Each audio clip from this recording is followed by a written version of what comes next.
this is my little brother, Sindri. Say hi to Sindri.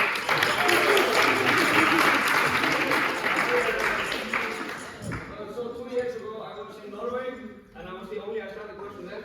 And like it was very much the same vibe as we are getting over here, like very much. And we were waking up every day, going to breakfast, hungover, and getting like eating with everybody else, and then playing music with everybody else, having concerts, and that was really fun. And everybody was very curious about Iceland, always asking me stuff like, how many Santa Clauses do we have? We have 13 Santa Clauses.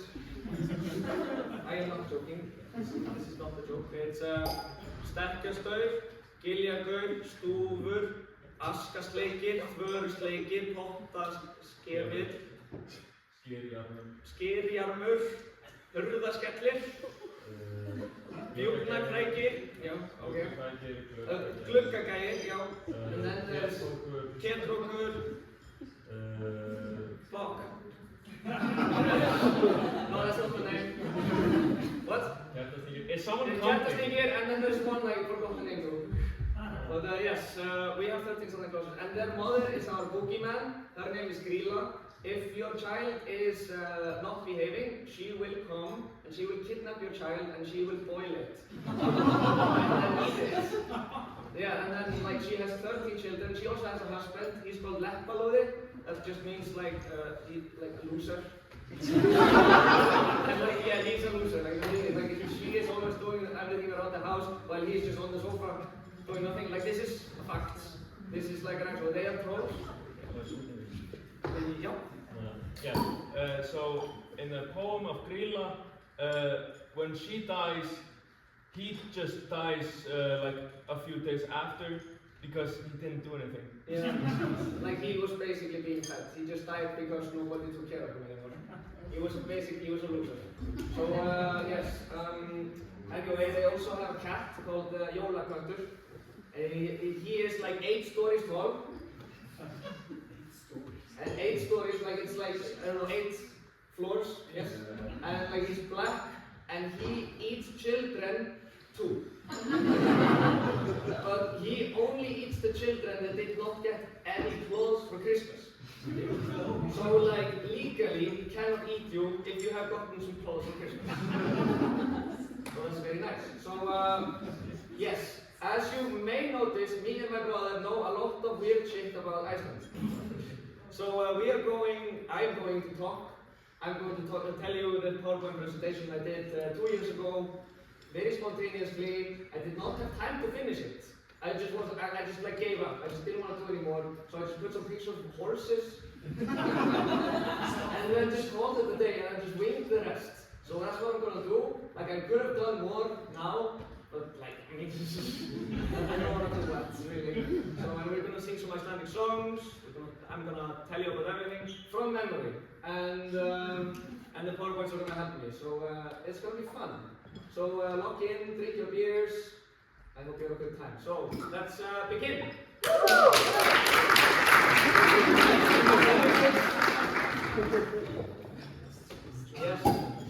Yes. And let's begin. Yes, an island on fire. It's a volcanic island. It was formed like 25 million years ago or something. And yeah, the oldest part from 20 million years ago, and the youngest from 700,000 years ago. Like it's a very, like this place here, this is where all of the volcanoes are happening right now. It's not very fun. They're not very like dangerous per se, they're just annoying. They're disrupting like the day-to-day commute, like you're just going to bed, you're just taking a walk home, and then all of a sudden the sky is red. And it's kind of crazy, yeah, but I don't know anything about geology or biology. That's very important to know, so like, I don't really give a shit about this part of the presentation. But it's a very young formation of land, like equivalent like to the Earth, because the Earth is like 4 billion years old. So yes. So the first accounts of Iceland were from Pytheas of Massalia, and he was like a Roman map maker. And like, there is an old Roman map that has Iceland on it for some reason, and I don't know why, because Iceland was not found then. but he heard rumors of an island called Thule, and that's like an old Irish name for it. And that's the thing, the first people that were ever in Iceland were Irish monks. They like sailed in the summer when they had vacation time, and they like stayed like on an island near Iceland, like called Papey. We call it Papey now because these are Papa. Pap is them. A is island. So Papey. Very nice. And they were there, but they didn't ever go to the mainland because they were lazy or something. So yes, this is the first guy that like found Iceland, and he found it by accident. He was known as a very stupid guy. Like that's what the historical texts say. And he got lost, and he got there, and where did he come from? he came from Norway. Most people that came to Iceland were from Norway. And he named it Snæland, which means snowland, basically, because he saw snow and he was like, Snæland, this is really nice. We really like this. And then there was Garðar Svavarsson who came, and he went around the islands and then like landed a little bit, and then just continued onwards. He bought a little town, and he had like a guy with him called Náttfari, who was a slave, and Náttfari escaped from him. He took his chance and he bolted from Garðar, and he took 2 slaves with him as well. So they were like the first people that lived in Iceland. There were 3 slaves. So that was really cool. Garðar Svavarsson was an absolute idiot who named it after himself. He called Iceland Garðarsholmi, which just means like Garðar's place. It's like, this is mine. And then there was Hrafnaflóki. Hrafnaflóki was not very smart as well, because he came to Iceland and he brought a lot of like livestock with him, because he was like, he heard of this island and he was gonna check it out, and he left with his daughter, who drowned on the way. Oops.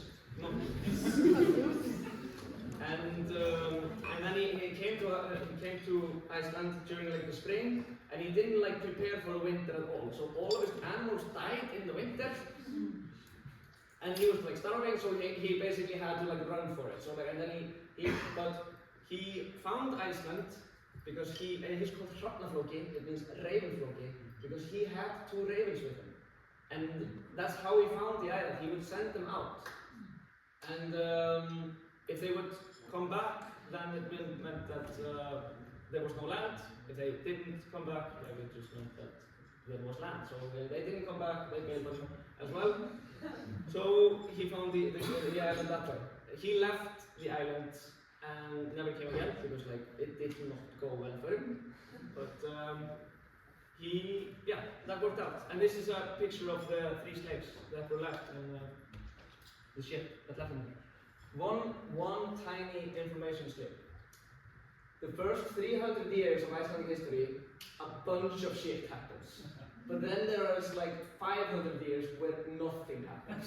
So like, if you're thinking like, oh my god, this is gonna be a fucking long lecture. No, it's gonna be long, but like not that long. It's gonna be fine. So, next. Now, 874.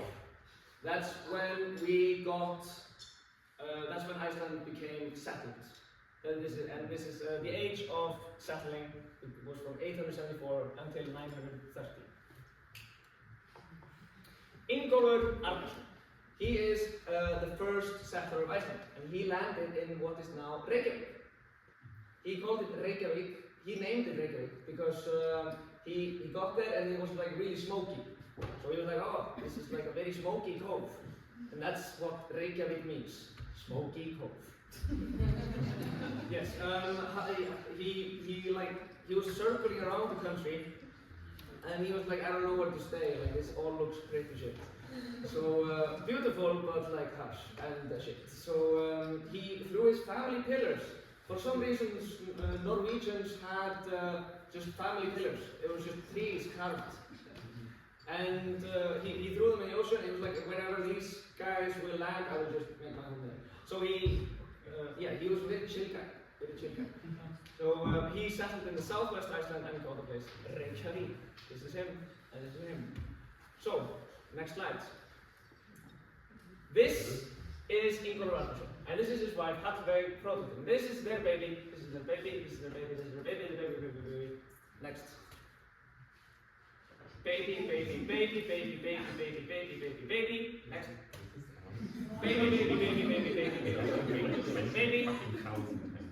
Baby, me.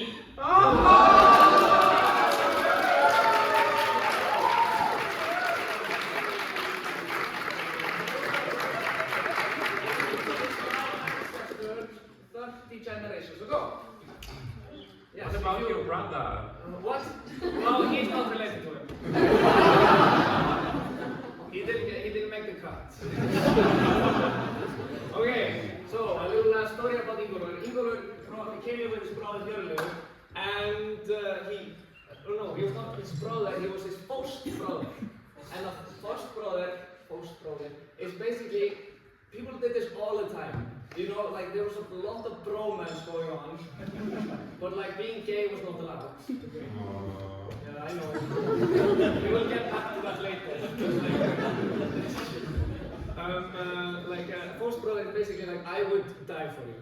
I would die for you. So they like cut open their hand and they shake hands and then like, okay, if you ever get killed, I legally have to kill the person that killed you. Like that's it. And he came in with his bromance of a man, Hjörleifur, and slaves from who were called the Westmen, and those slaves were gay. They were from the British Isles and stuff. And one day the slaves killed Hjörleifur. Not very nice. Not very nice. And they made their escape to islands just off the south coast of Iceland, called the Westman Islands. I will get back to why it's called the Westman Islands in a bit. But Ingólfur followed them to the island. Like he traveled, it's like 200 kilometers or something to the island. You know, like, and back in those days, like Iceland is very rough terrain. He fucking walked, like, or took a horse or something. But like, it took a long time. And he got to the island and then he killed them. And since then, the islands have been known as the Westman Islands. And these islands are the worst place in Iceland. This is like all the people I know from that island are not fun people. They're just like, they're very mean. They get drunk all the time. Not like us or anything. But they all hate each other, and it's like we don't like being somewhere where like everybody, you know. Like everybody knows everybody. I mean, like you can't get anywhere without meeting somebody you know. It's like it gets very tiring. In the Westman Islands, it's like that times 100, because you're stuck on a tinier island than that. And there's also like the weather there is even more shit than on the mainland. So there's nothing to win there, really. But in the Westman Islands, we hold our biggest festival of the year. It's called Þjóðhátíð. It's like the nation festival. Where like I don't know how many, it's the biggest one. Maybe 20,000 people? 20,000 people go to the island and stay in the rain. In like yes, they come in like very big like rain jackets or like rain. Like fisherman gear. Fisherman gear. They come in fisherman gear and get really drunk in tents in the mud. It's huge. It's very fun, they tell me. But I don't think it's fun. I've never been, but I don't think I'm gonna go because like it looks horrible. Okay, next slide. So, the male settlers of Iceland, they marked their territory by walking on a horse from dawn to dusk. It was basically like, okay, you got here, now you can walk, and like, when the sun sets, this is your land. Like this is like, all of this area is your land. But the female settlers, they had to walk with a cow. And hold a torch in the other hand. So like, there was patriarchy even then, I guess. Absolutely. Which was not very nice. And this is Auður Djúpolga. She's the most famous Icelandic female settler. And she was basically a girl boss. She got here from Ireland. She got here from Ireland, I don't know. I think so. Take a guess. Just trust me. I have all the facts. And she is my ancestor, or our ancestor, in the 32nd time. So like, I'm also related to the first female, like the most famous female settler of Iceland. It was close to an optimized answer, so don't cheer every time it comes up. It will get old very fast. Okay, so there were like 400 settlers plus their families, so like it was a lot of people that came. And yeah, next slide. This is a really nice picture of all the people that came to Iceland. Yeah, like and this their names are like here, and it's cool that we documented this. It's really cool, and we'll get to how that came to be in a bit. So next slide. Yes, the origins of Icelanders. It was thought for a very long time that like almost all of the settlers in Iceland were from Norway, and like Denmark, and a few of them were from like the British Isles because like you have to make a pit stop on the way, you know. But this is very wrong, and let me show you why. 80% of the male settlers were Nordic, and 63% of the female settlers were from the British Isles, and they did not come like willingly at all. So like yes, this is very much a nation built on pillaging and stuff like that. And this is of course happening during the Viking age. Like that takes place from like what was it, 780 and after 1000 something, or something like that. Yeah. Yeah. This is a picture of Melkorka. She was an Irish princess that was kidnapped. Like they kidnapped an Irish princess without knowing she was a princess. And they were like, "You are my wife now." And I was like, "Okay." Like I don't know if she said that, but like she was a mute for a very long time. But the funny thing is, or like the interesting thing I think about her is that in secret she taught her children Gaelic. And like her husband didn't even know that she was speaking because she had never spoken to him ever. Like never. Like she took the silent treatment very seriously. So yeah, she's very cool. But yeah, next slide. By the end of the age of the settlement, there were between 50 and 60,000 inhabitants in Iceland. And it ended with the founding of Alþingi in 930. So yeah, it's yeah, and it stayed like that, 50 to 60,000 people for a very, very long time. And I will get to why that happened in a bit. I'm so excited, really. Okay, next. Oh yeah, we are going to sing for you guys. We're going to take a song that is written by a guy that like we kind of know. I don't know, like he doesn't know us, but like we know him. It's like Jón Ásgeirsson, and like the poem is written by Halldór Laxness, which is our only Nobel Prize recipient. Yeah. Yeah. So, yeah. This is not my stjarnan, it's about communism. Yeah. Yeah. Okay. So. Yeah. Og hver létt þitt skóhljóð, og hver lengi ég beið þín, það vorrið á glugga, napur vindur sem hvín, en ég veit eina stjörnu sem skín, og nú loks ertu komin, þú ert komin til mín. Það erfiðir tímar, það atvinnuþref, ég hef ekkert að bjóða, ekki öll sem ég gef, nema von mín og líf mitt, hvort ég vak eða sef. Þetta sem þú gafst mér, það allt sem ég hef. En í kvöldlíku vetri, sérhvers vinnandi lands, og á morgun skín maísólin hans. Það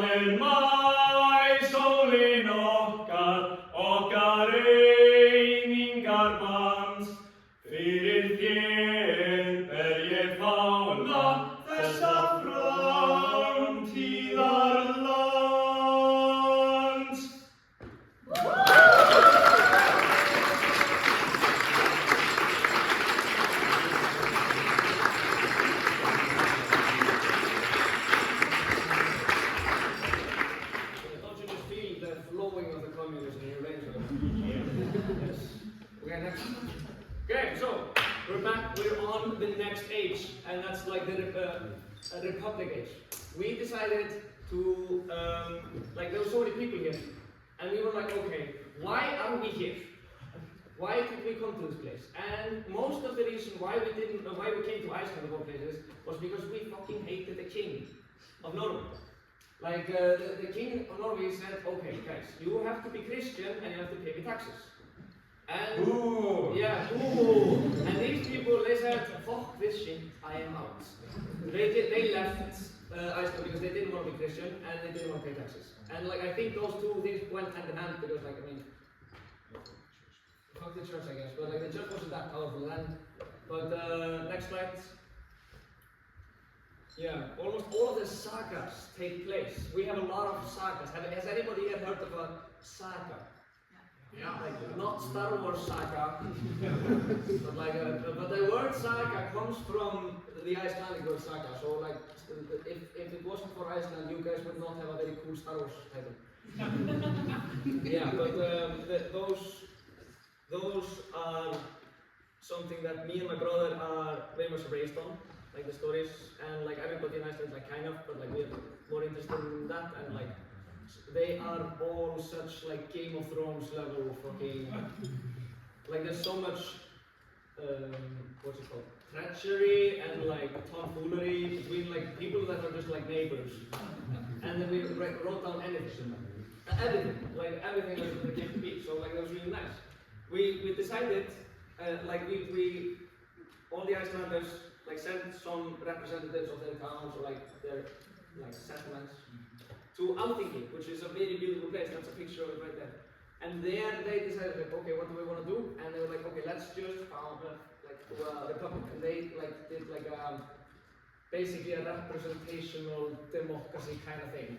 I don't know. It's like you had a representative for your county, and they would go and they would like talk about their like interests and stuff. So like the politics was like it was very liberal for the times. Like we did not want a king. That's not the reason why we're here. So it's better to have like 13 representatives of all the people, and then they are doing it. And one cool thing about that is like if you didn't like your representative, you could just choose another representative and be like, I fuck this guy, I don't like this one, and just pick him as a representative. So that was pretty nice. So they couldn't be so mean to you. It was basically like they couldn't do it because then the guy would go to the other guy. That was pretty nice. They were called the Goðar. And like if you would have that title, you would have a God order.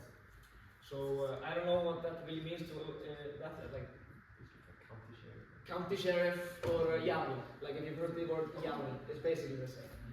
And then there was the lögsögumaðurinn, and he was basically like the head of them all, and they would like make laws together. Like he would be like basically over them, but like I don't know, power to him, power to them, stuff like that. So next slide. Yes. This is like art from, I know you guys love my Icelandic accent, like art. This is Njála. And Njála is a story, it's a saga that me and my brother fucking love. It spans 4 generations of Icelanders from like the year 950 to 1030 or something like that. And it begins with a guy that just like has to take a wife in Iceland, and he's like, okay, I will take this wife in Iceland, and then he goes to work for the king of Norway.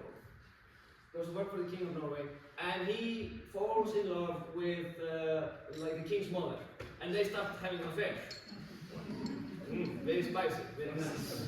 And then like he spends like 3 years there, everything's really nice, and then he wants to go. He wants to go back to Iceland because like I kind of promised to marry this woman. I'm kind of married right now. And so like he tells that to the like the king's mother, and she is a witch. Because I mean, yeah. So she's a witch, and she says like. Alakazem, your dick doesn't work anymore. And his dick does not work anymore. So when he comes back to Iceland, he cannot consummate the marriage. Yeah. He cannot consummate marriage, which is a big problem, and that ends with 100 years of bloodshed.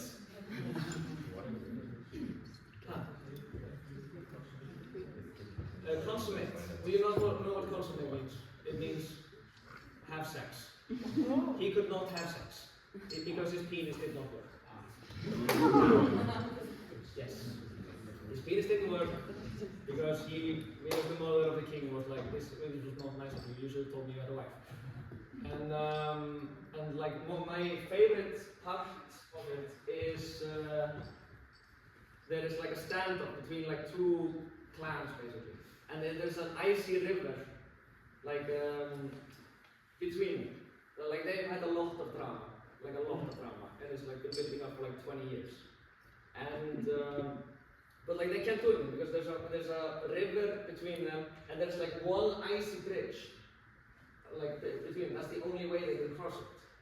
And one of the guys from one of the clans, like he just takes his axe and he jumps over the icy river, while the guy is like, oh my god, I didn't think that could happen, and he just slashes him in his jaw, like basically takes his jaw clean off.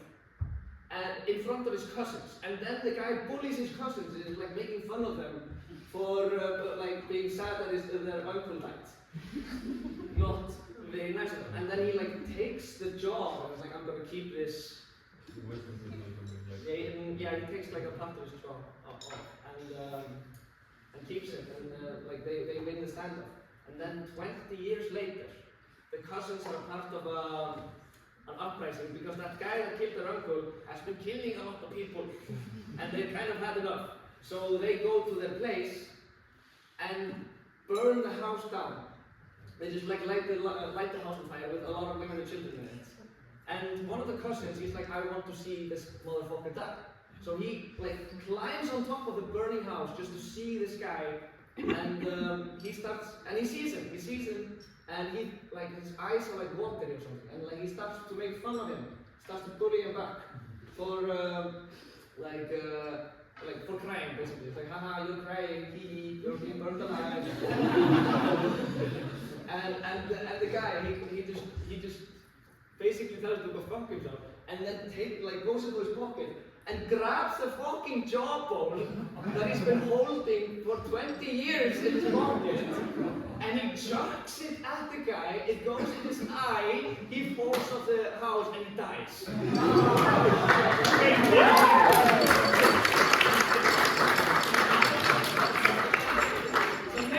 It's amazing, it's like, wow, I could never, George R. Martin could never write a story like this.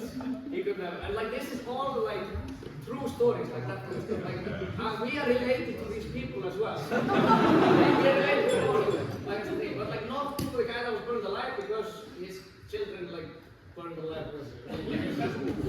So, but like we are still like he's like a distant uncle, basically. Yeah, and like the thing is, the one part of the story that like really sets things going is Gunnar and Njáll. It's called Njála because it's about this guy called Njáll, and he's like a very wise man who cannot grow a beard, just like me. So he's very relatable to me. And yeah, let's go! Yeah. Englishmen unite. Fuck you, Christian.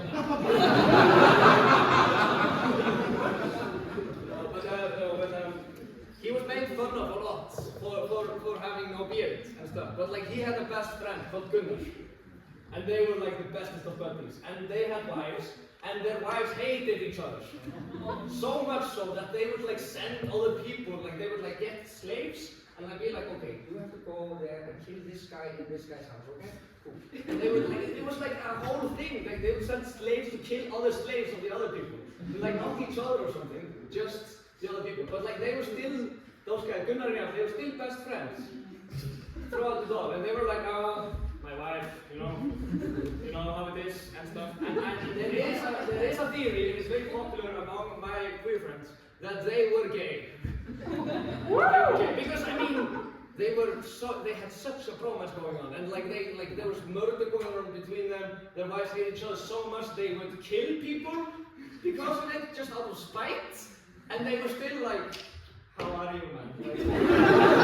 How is it going? Yeah. When slaves are property and they had to pay each other each time the slave was killed. Yeah. So I like to imagine that they were just like in a field, just okay. Sorry, my wife killed that guy. Oh, I'm sorry, she killed that guy also. Just Or they would just use that opportunity to see each other's eyes. Yeah, and like at one time, because his wife, Gunnar's wife, was so mean, like she would, like there was a very harsh winter, and like they asked a family, like another family, like, hey, like you have a lot of food, can we borrow some food, please, and we'll pay you back in the next day. And the guy said no, fuck you. And he was like very mean about it, and his wife was so fucking pissed about it. So she sent some slaves to go and rob his what's it called, storage basically, and then burn it down. Yeah. So Gunnar found out like that happened, and he slapped her. He slapped her. I don't think that matters, but he found out that she had been behind it, and he did not like that. So he slapped her. And she said, I will pay you, like, there will come a day where I will pay you back for this. And it did come. Like, he got into a lot of drama. Not his fault. Like, he was basically like... What was with the family? Did he then give them back food? Like, yeah, like, this family, like, ended up being, like, very mad and tried to kill him. So he defended himself and killed all of them. And then he was basically, yes, and then, like, they were like, okay, we have to rally. And they got 30 people. And he was just with his brothers, riding around Iceland, you know, just like, hey, you know, it was fine. And then 30 people ambushed them. 30 people. And they killed all of those people as well, in self-defense. And like, Njáll was a very wise man, and he told him like, okay man, like, I know you have to stop killing people. And he was like, I'm not trying to, like, this is not my fault. And they tried to bargain or something like, but people still tried to kill him. And it ended with that a whole, basically, army of people, like 100 people, came to his house at night. And they were going to kill him. And like, one guy was like, I mean, just burn the place down. And like, they were like, no, okay, that's not the case. So they just started to try to like climb up the house and like break their way in. But Gunnar was on the house with a bow and arrow. Like, he was on the top of the house, and he was just fucking mowing them down with the bow and the arrow. And it went really well. So he was doing amazing. They were like, what the fuck do we do? Like, just burn the place down. No, we're not going down on that one. We're not going to do that. And then his string cracks. And he asks his wife, can I please have a lock of your hair? So I can bind the bowstring. And she says, shouldn't have slapped me 3 years ago, you know? Shouldn't have slapped me, this is what he gets. And he goes, he's like the most, like, he's like the best dude. Like, that's the thing. He is like, he does not have a fault in him. So like, he just says, like, okay, fair. It's like, okay, I deserve that. So he takes his weapon, which is like a really cool weapon, which we don't have anymore. It's called the Atgeir. This is like an illustration of that weapon. This is Gunnar. I think it's like a long thing with sword on it or something like that. I seem to remember. It's literally a ship ram. Like you would have like a big piece of shit on your ship, and then you would ram another ship to like stick it. He broke it off in Norway and has just been using that as a weapon for like 25 years or something. Yeah, and he was very good with it. He was very good with that weapon. And like, he just took that weapon, the Atgeir, and just jumped down and killed a lot of people. And then they finally cut it down, and then he like fell to his knees, like recited a poem, and then he died. Like, a lot of people do that in Iceland. They recite a poem before they die. Like, I don't do that. I'm not doing that. Okay, anyway, we've talked about this story for a long time. I hope there will be a Netflix series about this, because like, this is just like the fucking like tip of the iceberg, guys. Like, really. Like, I was once on a bus ride with a guy from Norway, and like, it was like 2 hours. And like he was like, do you want to tell me like a story? And I started showing, and I was like, okay, you better do it. Like the whole fucking bus ride, I was just talking about this saga. And like, I like to imagine that he was very happy after that bus ride, but I don't know. I didn't really ask. I just wanted to talk. So anyway, next slide. Egill Skallagrímsson. He is the definition of an absolute unit. When he started drinking and writing poetry when he was 3 years old. Yes. And look at this. He is my ancestor in the 29th.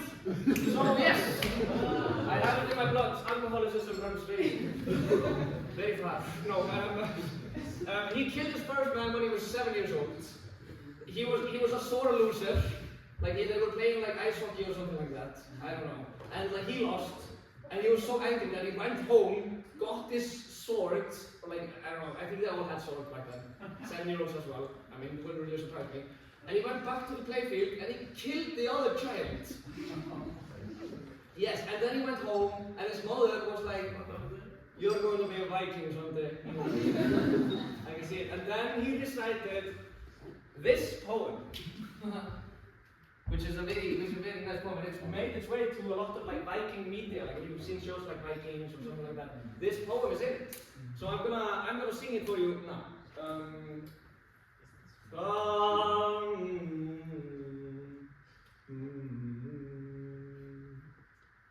Þar mælti móðir að ég skyldi kaupa fley og fagrar árar, fara á brott með víkingum.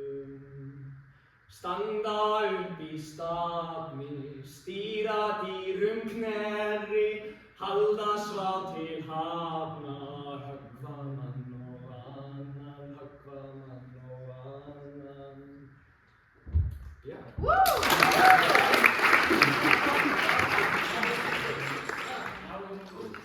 Now in English? Yeah.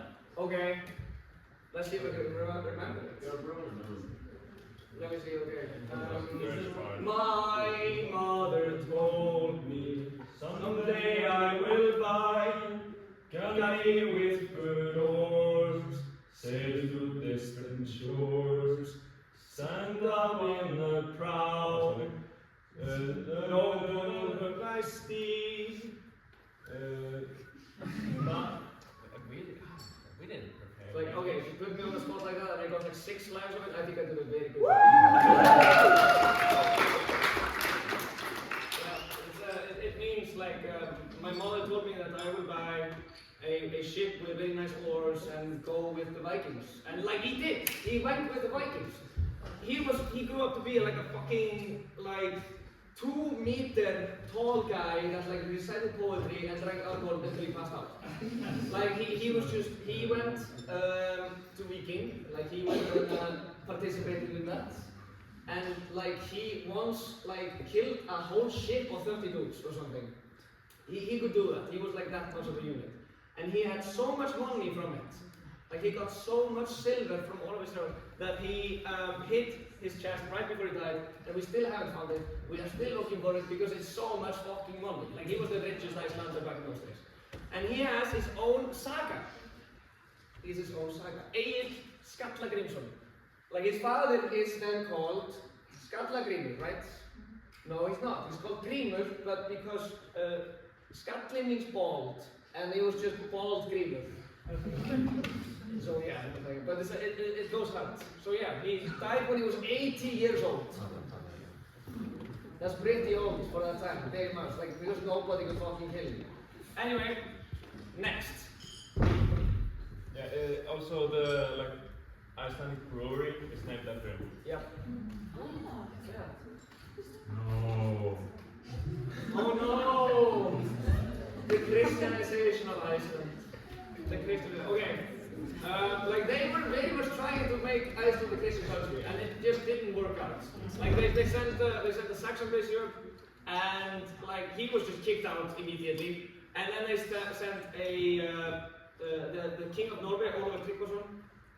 He sent Stefnir Þorgilsson and Þangbrandur, and Þangbrandur killed 3 guys and was exiled from Iceland. And and Ólafur took 4 sons of chieftains hostage. Like the king of Norway took 4 sons of the chieftains, like the Jarls, hostage, just because because of this happening. So it was not going very well. We're right now in the town where I don't really remember this that well, but like that's fine. Next. Oh yeah, I mean, paganism versus Christianity. That's the thing. In the year 1000. This is the year 1000. Paganism versus Christianity. They were just fighting now. There were a bunch of Christians around Iceland, and they were just like, my religion is better. And then the other ones were like, my religion is better. So they would just fight, and they would get into conflicts. And they were like, okay, we are very few people here. Like, if we're going to continue this, this is not going to end well for us as a country. Like, it's just going to be nobody left.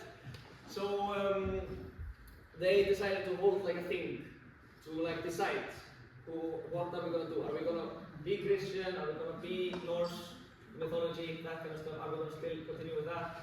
And so they got Þorgeir Ljósvetningur going and Síðuhatlir to like mediate. Þorgeir Ljósvetningur was like the head of the like Norse mythology church, and Síðuhatlir was the head of the other church. And they were like talking for a while, and then they were like, okay, let's decide this. Like Þorgeir said, I'm gonna sleep on this, and like in the morning I will have a decision. And it is thought that he was bribed. But because in the morning he came out and he said Iceland shall be Christian. But the Norse can still practice their faith like secretly, like not in public or something like that. You can still do that. Like the thing is, the number one thing Iceland that was stopping Icelanders from taking Christianity was that you could not kill babies in Christianity. Yes, like it sounds very shit, and like it is. Like útburður was a thing. And like it's basically like you would have a bastard, you can't feed that many mouths, and you would just take the baby out to the nature and just leave it there. Yes, and that was like the one thing that's like, yes, thank you for that, that was a very, very good point. And like that was the one thing that was like stopping Icelanders from taking up Christianity, because like you couldn't do that in Christianity. But because of this, they could still do it and still be Christian. So yeah, next. Leifur, let's go. Has anybody here heard of Leif Eriksson? Yes. Where is he from? No, he's not from Norway. That's a fucking common misconception. He is Icelandic. He is Icelandic. His father was Norwegian, and his father was he's called Erik the Red, and he was he got exiled from Norway because he killed a dude. So and then he went to Iceland, and then he killed another dude, and he got exiled from Iceland. So he had to go somewhere. He could not go to Norway. He could not be in Iceland. So where would he go? So he just took his people, and they just went out, and they found Greenland. Exactly. Yes. They found Greenland, and then Erik came back to Iceland. And told everybody, and from his ship, because he could not set foot on the island, it's like, oh my God, I found this place. It's amazing. It's so cool. It's like greener than everything. It's amazing. It's so cool. You have to come. And he manages to convince 40 families to come and leave Iceland and go to Greenland. And they do. And then they come to Greenland, and some ships die on the way. And then they come and they see that it's Greenland. And they're like, this was false advertising.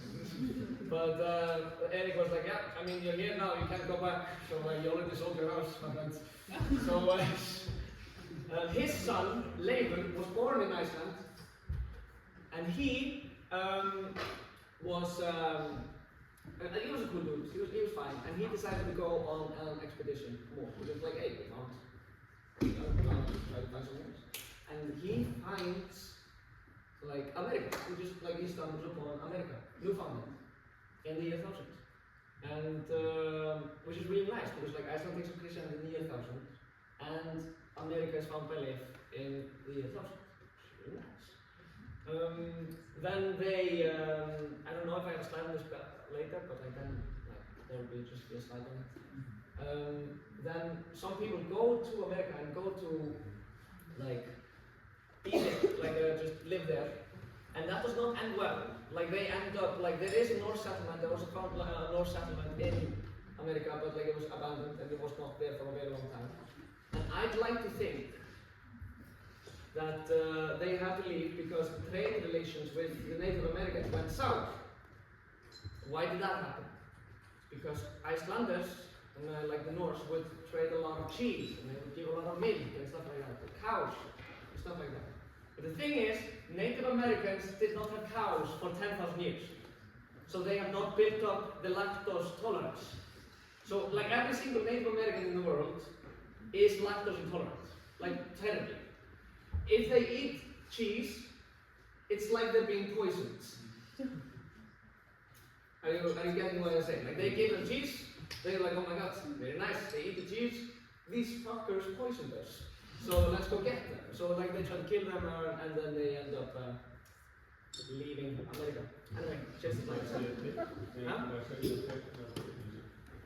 Yeah, he was lucky because he saved his entire ship from drowning. I seem to remember.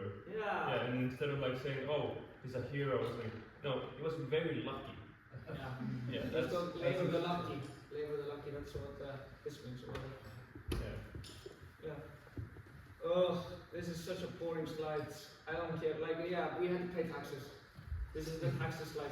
I don't even want to talk. Like, just switch. I don't care. The northern side of Iceland was the most populated, so they had to get their own bishop. But they don't matter. Like, they don't. Like, it's called Fjólar. Yeah. Anyway, next. The greater education leads to what we call rital, or the age of writing. And then the laws were written down, and punishment went into 3 categories. Útlegg, pay a fine to the hard party. 4 baukskaldur, exile for 3 winters. And skóggangur, kill on sight. That's the 3. Yeah, þú ert að leggja út. Ekki. Like, yeah, that's. And the bishops could enact a punishment. Like, it's interesting how it goes, because we never had a prison in Iceland in those days. Like, I mean, like, who would want to have a prison? Like, just keep it, because there are such few people. And I was in Ireland last summer, and I was asked, like, can you sing some Icelandic prison songs for us? And I said, no, I can't do that, because we don't have prisons in Iceland. And they believed me. I saw it on Twitter. Like 3 days later, randomly, then somebody was like, oh my god, I heard an Icelandic chap talk to some Irish fellows, and like he told me that Icelanders don't even have a prison. It's so cool, they're so forward looking, they don't have a prison. We used to not have a prison, now we have a prison. Absolutely, yeah. But it's fun to lie about Iceland, I have to say. Fun things I do, really. It's like I almost convinced somebody the other day that we all keep puffins as pets. You did not convince me. I did not. I said all no, that's protected birds. Yes, we protect them. Anyway, next slide. Ari Fróði. Coolest fucking dude I know of, or like one of them. He was a nerd, but he was very cool. He was a monk, and he wrote Icelandic book, the Book of Icelanders. He was like, so we got here like 300 years ago. Why don't we just like ask everybody in Iceland like, what their families were, and write all of them down? So he wrote down all of the families in Iceland, and traced the descendants and stuff like that. So now, that is the reason why I can do this, why I can check out how we relate to him. Because this dude wrote the first accounts of Iceland, basically. Like when was Iceland found? It was found in 874. He wrote that down. Like in the year 874, Iceland was found. He wrote that 300 years later. So like you wouldn't really trust his like judgment. You couldn't like know that for certain. But then like geologists or something like that, scientists. I'm just going to say scientists. They the thing is, in the Greenland glacier, you can actually measure years by like checking like the layer of snow. And he said, Ari said that like we got here in 874. There was a very big eruption going on, like when we got there, and that was there from the time. And in the layer, in the Greenland glacier, where 874 is, there was a layer of ash with it. So like this was like basically confirming this dude was very correct. Like with it. So like he was very accurate. That happened like that about events that occurred over 200 years prior. Like so that was really cool. And the thing is, he traced his own descendants. And you can see here. Like me and Ari are related in the 25th and the 1st. Because he was a monk, so he could not get late. And like so I'm related to his uncle. He's basically distant uncle, I guess. But still, his father is also related to me. And the thing is, he traced his own descendants. And he traced it to the first king of Norway, Harald Hårfagr. He traced it to him. And from there, he traced it to the heroes of Troy. And from there, like of course, like the heroes of Troy, they are like children of the gods. So, I can say that we are descendants of the gods.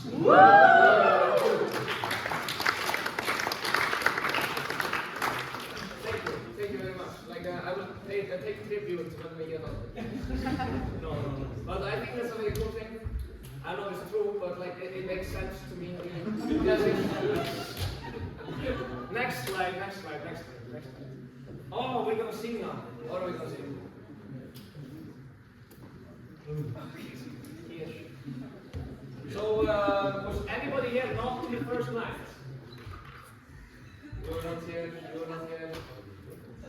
Somebody here. Okay, we're going to sing again the same thing we sang at the beginning because it's fun to sing. And you will it's just for the people that didn't see it.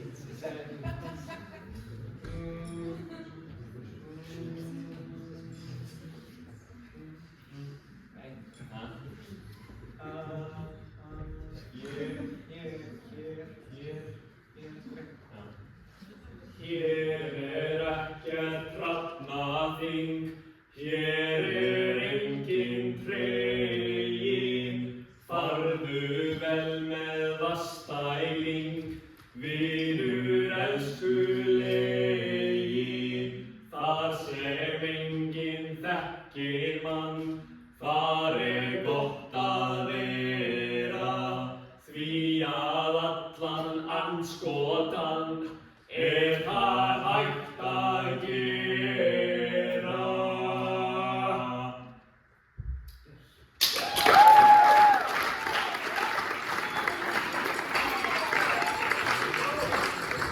Now we move on to the Civil War of Iceland.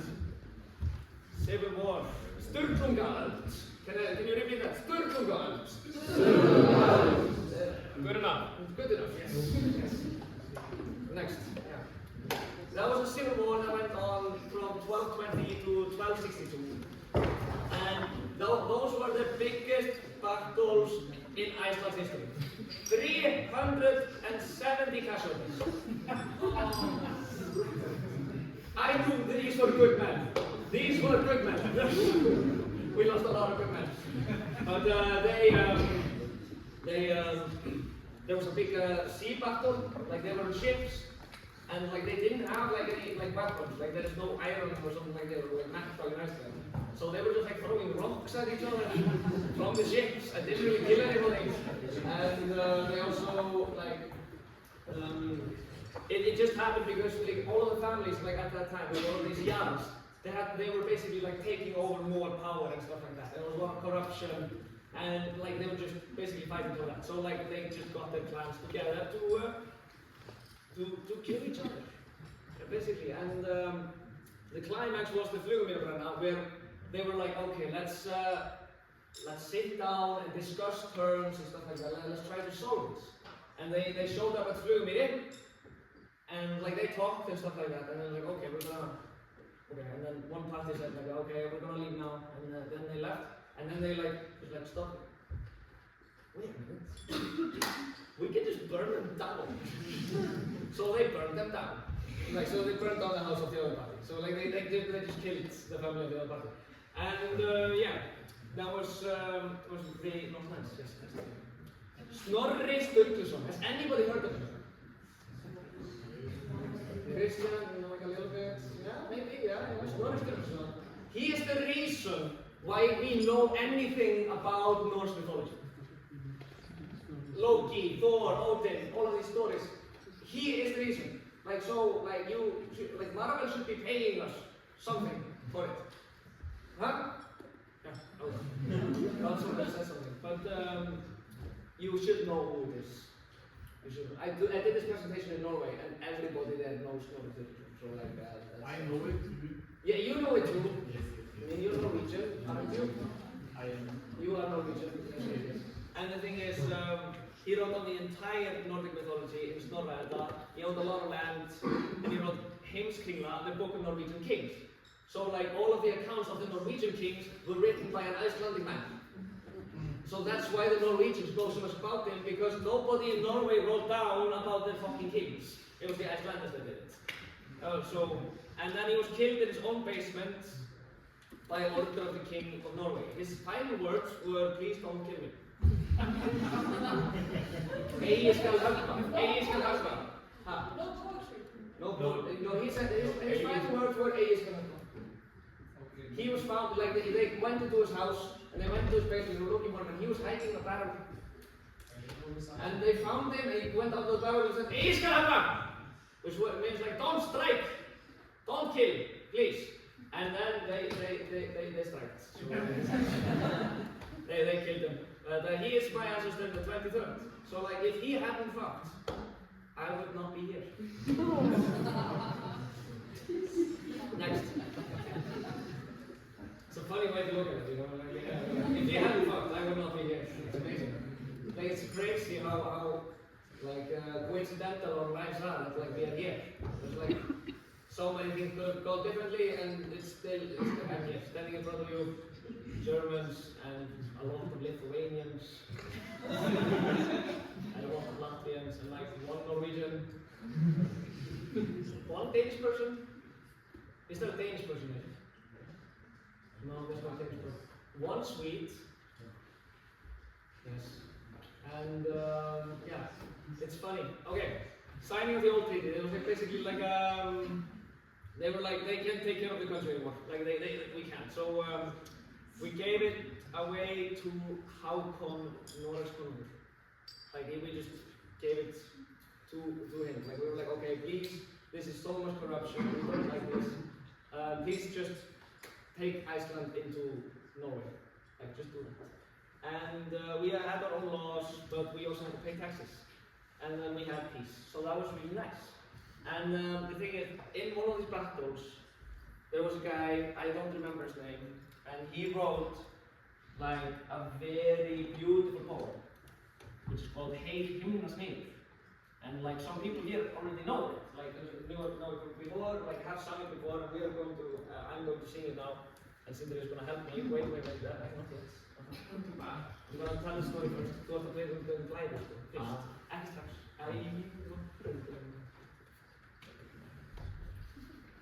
This is the poem. And like the thing is, this guy, there was this battle in the Civil War, and this was the night before, and he was very afraid of dying. So he wrote this poem basically begging God not to kill him. So it's very painful. And then the battle happened and he died. So he died in that. So I want you guys to harmonize with me. Sindri is going to lead it, and I'm going to sing the melody. And then, like after the second verse, then people can start harmonizing with it, and like then you probably know the melody from my singing. And you just like make a good atmosphere from it, and after that we'll have a break. Yeah. So Sindri, can you sing the next time?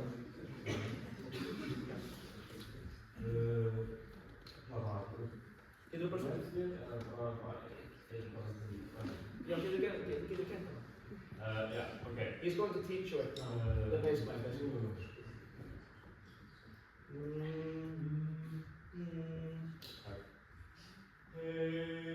Himnasmiður,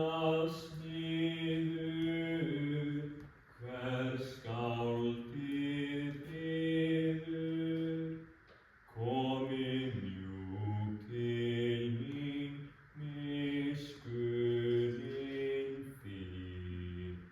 way too low, but still. Því heiti á þig, þú hefur skapað mig.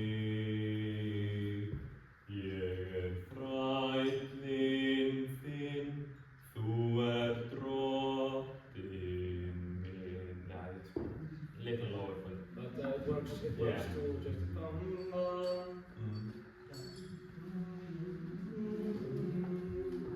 So you go into the auditorium and like just lead it kind of with them.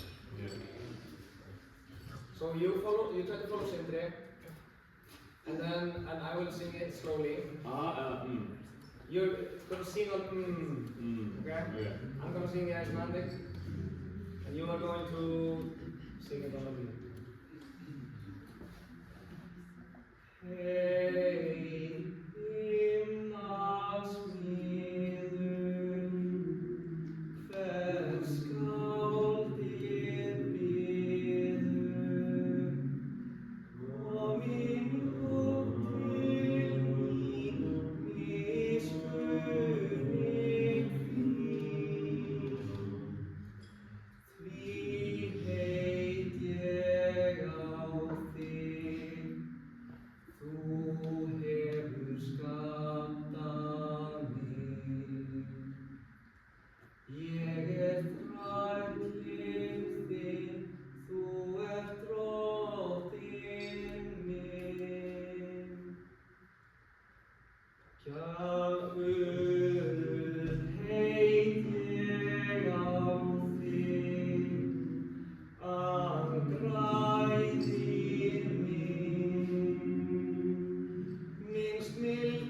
snilldingur mín, mest þurrum þín.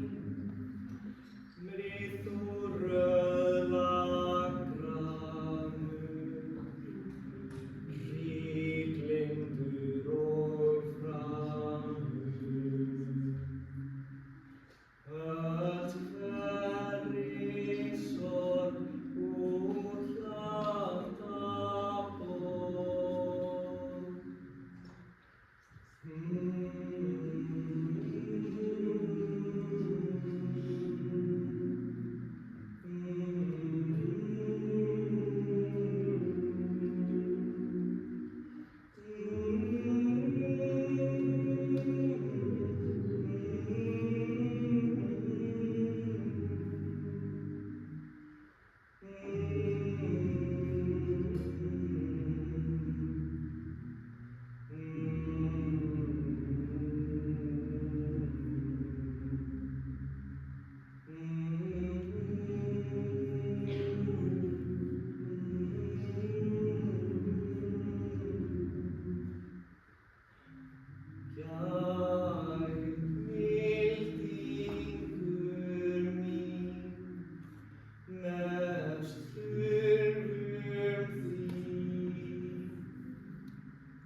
Break now, 15-minute break, and then we're gonna have a dance.